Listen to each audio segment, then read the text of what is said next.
रिश्ते वही मज़बूत हैं जहाँ ऐब छुपाए जाएं, ना कि गिने जाएं। तो जी अस्सलाम वालेकुम, कैसे हैं सब? उम्मीद करती हूँ सब ठीक ठाक होंगे, खैरियत से होंगे। आज बात करेंगे जॉइंट फैमिली के बेनिफिट्स के बारे में। जैसे कि कल मैंने एक वीडियो अपलोड की थी जिसमें मैंने बताया था कि जॉइंट फैमिली के नुकसान कितने हैं। तो आज बात करेंगे फ़ायदे कितने हैं। फ़ायदे ना होने के बराबर हैं, बहुत कम फ़ायदे आपको नज़र आएंगे। तो ये जॉइंट फैमिली में ना रहने के नुकसान ही ज़्यादा है, फ़ायदे बहुत कम है। जहाँ तक मुझे फ़ायदा नज़र आता है वो सिर्फ एक ही फ़ायदा है। अगर आपके बच्चे छोटे हैं, अगर आप हाउसवाइफ हैं, तो ये कि बच्चे छोटे हैं अम्मी के हवाले कर दें, सास अम्मी के हवाले, देवरानी के साथ अच्छी बना कर रखें, उसके हवाले कर दें, नंद के हवाले कर दें अगर वो शादीशुदा नहीं है तो जेठानी के हवाले कर दें कि बच्चे को देखेंगी आप, भाभी देखेंगी, थोड़ा सा मैं काम करूँ, थोड़ा सा मक्खन शक्खन लगा लें, तो ये है कि थोड़ा सा आपके बच्चों को भी वो देख लेंगी। लेकिन जब थोड़ा सा बच्चे बड़े हो जाएं, बच्चे ग्रो कर जाएं, फिर बहुत ज़्यादा इख्तलाफात आ जाते हैं आपस में। और आपने देखा होगा अक्सर अक्सर अक्सर कि जॉइंट फैमिली से एक टाइम होता है कि निकल जाते हैं सब भाई, तो सेपरेट तो होना ही पड़ता है। कुछ भी कर लें, अलग तो होना ही पड़ता है। अगर बच्चे थोड़े से ग्रो कर गए, उनको प्राइवेसी की ज़रूरत है, उनको अलग रूम की ज़रूरत होती है। फिर शादियों की बात आती है, शादियों की जहाँ तक बात आती है, ज़ाहिर है फिर आपको कमरे अलग चाहिए होते हैं बच्चों के लिए। फिर आहिस्ता आहिस्ता ये होता है कि जो भाई इकट्ठे रह रहे होते हैं वो आहिस्ता आहिस्ता आहिस्ता अलग हो जाते हैं। लेकिन अगर टाइम पे अलग होना, वो आपके लिए भी फ़ायदेमंद है और आपके बच्चों के लिए भी, और उनके लिए भी जो कि जॉइंट में रह रहे हैं। बट ऐसा नहीं होता, बहुत कम होता है। मैंने कहा ना, फ़ायदे बहुत कम है, बहुत कम है, नुकसान ज़्यादा है जहाँ तक मुझे लगता है। मैंने अक्सर लोगों को ऐसे देखा है कि हमारे घर के ना सामने की बात मैं आपको बताती हूँ, जहाँ शादी से पहले की बात है। तो वो घर ना पूरा भरा हुआ था। भरा ऐसे था, उसमें नंदे भी रह रही हैं, उसमें मीन के देवर जेठ सब रह रहे हैं। तो हर टाइम ना उनके घर लड़ाई रहती थी। हर टाइम से मुराद के सुबह ना 10 का टाइम होता था, लड़ाई स्टार्ट हो जाती थी। इसने ये किया, उसने वो किया, उसने वो किया, आज मैं सफाई नहीं करूँगी, आज मैं ये बर्तन नहीं धोऊँगी। मीन उनका किचन एक था। किचन एक हो तो वहाँ पे डिस्टर्बेंस बहुत ज़्यादा होती है, बहुत ज़्यादा होती है। आप अपनी मर्ज़ी से कुछ पका नहीं सकते, खा नहीं सकते हैं। ये एक फैक्ट है, बड़ा ये मेजर फैक्ट है किचन का एक जगह होना। हाँ, अगर किचन सेपरेट है तो ये है कि आप अपनी तरफ से मैनेज थोड़ा बहुत कर सकती हैं, लेकिन फिर भी ज़्यादा नहीं हो सकता। बट ये अगर किचन एक जगह है ना, तो वो काफ़ी ज़्यादा ना उस तरह मैं कहती हूँ बड़ा इसमें ना गिचमिच हो जाती है। सफाई की एक तो वो नहीं रहती, साफ़ सुथरा किचन ही रहता, सफाई का कोई ख्याल रखता ही नहीं है। यही होता है इसने किया होगा गन, मैंने थोड़ा ही किया, मैं थोड़ा ही अभी आई हूँ, मैं थोड़ा ही पहले आई थी। मीन इस टाइप की चीज़ें बहुत होती हैं। तो उनकी बात करती हूँ, वो लड़ाई झगड़ा ही रहता था। फिर उन्होंने सेकंड पोर्शन बनाया, पहले एक पोर्शन था फिर सेकंड बनाया। इस तरह ये कि थोड़ा सा ना ऊपर नीचे ना सेटल हो गए, दो भाई नीचे चले गए, दो ऊपर चले गए, इस तरह उन्होंने सेटल कर लिया था। फिर लड़ाइयाँ कम होगी।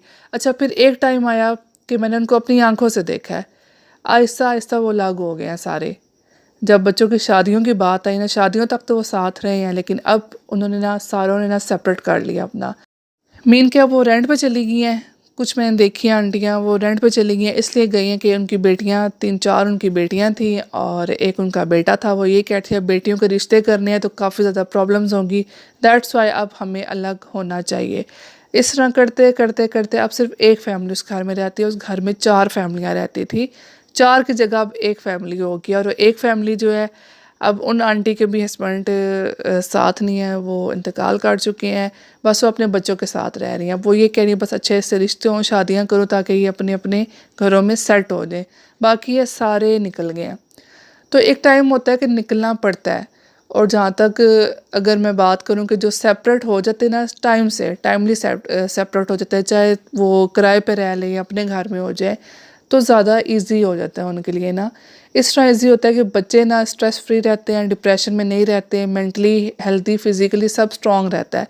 अगर आप एक जगह रह रहे हैं, बच्चे बड़े हो गए हैं, तब भी बहुत ज़्यादा ना आपको एक तो मेंटल डिस्टर्ब होता है, दूसरे नंबर पे नज़र बहुत लगती है। नज़र का तो इतना ज़्यादा अमल दखल है ना जॉइंट फैमिली में कि मैं बता नहीं सकती हूँ। हर टाइम ना एक मैं सॉल्यूशन करती हूँ जो कि मुझे लगता है जहाँ तक ये सॉल्यूशन होना चाहिए, और आप लोग भी किया करें, लाजमी किया करें, अपने बच्चों को भी सिखाएं। मेरी सास अम्मी एक ही बात कहती हैं, हम घर से बैठ जाएं या बच्चे जा रहे हों, कहती हैं आयतल कुर्सी पढ़ के जाया करो। सबको वो कहती है। अब हमारी इतनी आदत बन चुकी है कि घर से बाहर कदम रखते हैं, आयतल कुर्सी पढ़ना स्टार्ट कर देते हैं। बच्चे भी ऐसे हो गए हैं कि हर टाइम बोल बोल के ना उनको आयतल कुर्सी पढ़ो, आयतल कुर्सी पढ़ो। उस तरह ना उनका ना एक वो माइंड बन चुका है, अब घर से बाहर निकलना है तो लाजमी पढ़ना ही पढ़ना है। या नज़र की दुआ पढ़ें, नज़र की दुआ पढ़ें, अपने बच्चों पे फूके, अपने घर पे फूके। तो बस यही है कि जॉइंट फैमिली में रहने के लिए ना आपको सिर्फ एक ही इसका सोल्यूशन है कि आप पढ़ती रहा करें, किचन में जाएं तब पढ़ें, अपने बच्चों पे पढ़ पढ़ के फूके, और इसका कोई सोल्यूशन है ही नहीं है। जस्ट मैंने आपको बताया सिर्फ एक ही फ़ायदा है। हाँ, अगर कोई बीमार हो जाए, ये है कि आधी रात को अगर हॉस्पिटल जाना पड़े, फ़ौरन से ये है कि साथ भाई चले जाते हैं, भाभियाँ चली जाती हैं, या बच्चे को कोई भी ऐसा कपड़े शपड़े लेने चाहिए हो वो भी साथ बाज़ार चले जाएँ। तो बस यही फ़ायदा, और कोई भी फ़ायदा नज़र नहीं आता, नुकसान ज़्यादा है। जबकि हमारे इस्लाम में भी इस चीज़ की इजाज़त नहीं है कि जॉइंट फैमिली में साथ रहें। हाँ, एक और बात अगर यहाँ पे करूँ, अगर आपका फाइनेंशियल थोड़ा सा इशू है, फाइनेंशियल अगर आप सेटल नहीं हैं, तो ये है कि अगर थोड़ा सा जो मीन कम जिसका बजट है उसको साथ रखें, उसको साथ अपने ज़रूर उसकी हर चीज़ को पूरा करें, लेकिन उसके अब जहन में होगा कि इनकी चीज़ें पूरी हो रही हैं, मेरी नहीं हो रही। मीन कि एक दूसरे के ना तगो दो में ना ये चीज़ें लगी रहती हैं, वो ऊंचा है ये नीचे है, वो ऊंचा है ये नीचे है, बस ऐसे ही ना तगो दो में सारी लाइफ गुजर जाती है। और जब जब तक आप सोचते हैं ना सेपरेट होने का, तब तक जो टाइम ना एक अच्छा टाइम है वो हाथ से निकल जाता है। सो घबराए नहीं, रेंट पे जाने से लोग बहुत घबराते हैं। वो ये कहते हैं कि हम सेपरेट रहना इतना पसंद नहीं करेंगे जितना हम ना जॉइंट फैमिली में रहना पसंद करेंगे, क्योंकि हमारे फाइनेंशियल जो एक सर्कल है वो हमें इतनी इजाज़त नहीं देता। लेकिन आप ना दो चीज़ों को अगर कंबाइन करें, या आप खुशियाँ देखें या आप फाइनेंशियल इश्यूज़ देखें, अगर दोनों में से चूज़ करना तो मैं तो ज़्यादा प्रेफर यही करूँगी कि आप ना अपनी खुशियों को देखें, ताकि बच्चे भी खुश रहें, आप भी खुश रहें, और आपके घर का सुकून जो है ना माहौल वो भी कायम रहे। बाकी ये कि टाइम फिर गुजर जाता है, जब तक सोचते हैं, जब तक सोचते सोचते सोचते सोचते ना बच्चों की जो उम्र है ना वो शादियों तक आ जाती है, फिर जाके सोचते हैं भाई अब अलग होना है, अब हमारा ना गुजारा नहीं है। तो इतना फ़ायदा नहीं है जितने नुकसान है। जो इस्लाम में भी आपको बताया कि इस चीज़ की इजाज़त है कि आप अलग रहें तो ज़्यादा बेहतर है। मुश्तरका ख़ानदान नहीं होना चाहिए, क्योंकि इससे काफ़ी इख्तलाफ भी बढ़ते हैं, और इसमें ना बेपर्दगी भी बहुत ज़्यादा होती है। जब बच्चे थोड़े से यंग होते हैं, जब इकट्ठे बंदा रह रहा होता है, बच्चे यंग होते हैं, फिर बच्चे बच्चियाँ सारे होते हैं, फिर इस तरह भी काफ़ी ना इख्तलाफ आता है और बेपर्दगी होती है, महरम ना महरम का कॉन्सेप्ट आ जाता है। तो डरें घबराएं बिल्कुल भी नहीं। अगर सेपरेट होते हैं, किराए पे भी चले गए हैं, सुकून है तो सबसे बेहतर है। तो सुकून करें और अपने घर वालों को भी करवाएं, ना कि उनको डिप्रेशन का मरीज़ बनाएं, ना कि उनके हेल्थ इशू इतने ज़्यादा क्रिएट कर दें कि वो पागल ही हो जाएं रह रह के, सुन सुन के, देख देख के। तो दैट्स वाई सेपरेट रहना सबसे अच्छा है।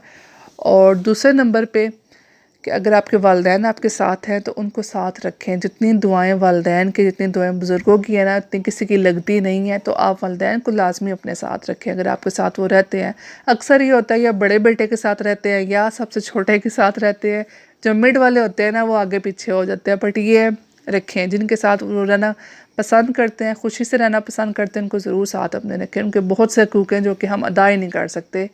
और बाकी रिस्क की टेंशन नहीं लेनी। अगर आप सेपरेट भी हो गए हैं, रेंट पे चले गए हैं, या अपना घर आपने ले लिया है, तो रिस्क की टेंशन नहीं लेनी। वो अल्लाह पाक बेहतरीन जानते हैं, जिसको जितना मिलेगा वो अल्लाह पाक जानते हैं। ये इंसान की टेंशन नहीं है, ये अल्लाह पाक ही बेहतरीन जानते हैं। अल्लाह पाक बेहतर करते हैं सबके लिए। बट ये कोशिश इंसान की होनी चाहिए। जितनी कोशिश आप अच्छी करेंगे उतना आपको अच्छा सिला मिलेगा। तो कोशिश करते रहें, अपने घर को आबाद रखें, सुकून वाली ज़िंदगी गुजारें। ये सबसे अच्छा ज़रिया, ये ना कि एक जगह रह के थोड़े से पैसे बचाने के चक्करों में अपने आप को, अपने मेंटल जो हेल्थ है आपको उसको डिस्टर्ब करें। इससे बेहतर है सेपरेट हो जाए। और एक ही सलूशन है इसका कि आयतुल कुर्सी पढ़ते रहें, नज़र की दुआ पढ़ते रहें। अपने बच्चों को सिखाएं, ज़रूर सिखाएं। ये आ रही हूँ मैक्रोनी, और झटपट मैं मैक्रोनी बनाती हूँ। सिर्फ 5 मिनट मुझे लगते हैं इन सब्जियों को ना मीन के गलने में, कुकर में रख देती हूँ। 5 मिनट में पूरा टाइम लगा कर रखती हूँ। 5 मिनट में आलू शालू सब कुछ गल गुल के तैयार हो जाते हैं। फटाफट से मैं रेसिपी ये बना लेती हूँ। अगर आपको रेसिपी चाहिए हुई तो मुझे बताइएगा, एक प्रॉपर वीडियो इसकी बनाऊँगी। तो जी, उम्मीद करती हूँ आज की वीडियो आपको पसंद आई होगी। अगर पसंद आई है तो कमेंट सेक्शन में ज़रूर बताइएगा कि आपका क्या ख्याल है, आपकी क्या राय है, सेपरेट अच्छा है या फिर जॉइंट फैमिली अच्छी है। तो हर किसी का एक्सपीरियंस अलग है अपनी लाइफ के हिसाब से, तो आप ज़रूर शेयर कीजिएगा। बाकी इंशाल्लाह नेक्स्ट व्लॉग के साथ मिलूंगी। तब तक अपना ख्याल रखें, अपने घर वालों का ख्याल रखें। अल्लाह हाफिज़। अगर आपने सब्सक्राइब नहीं किया करके जाइएगा।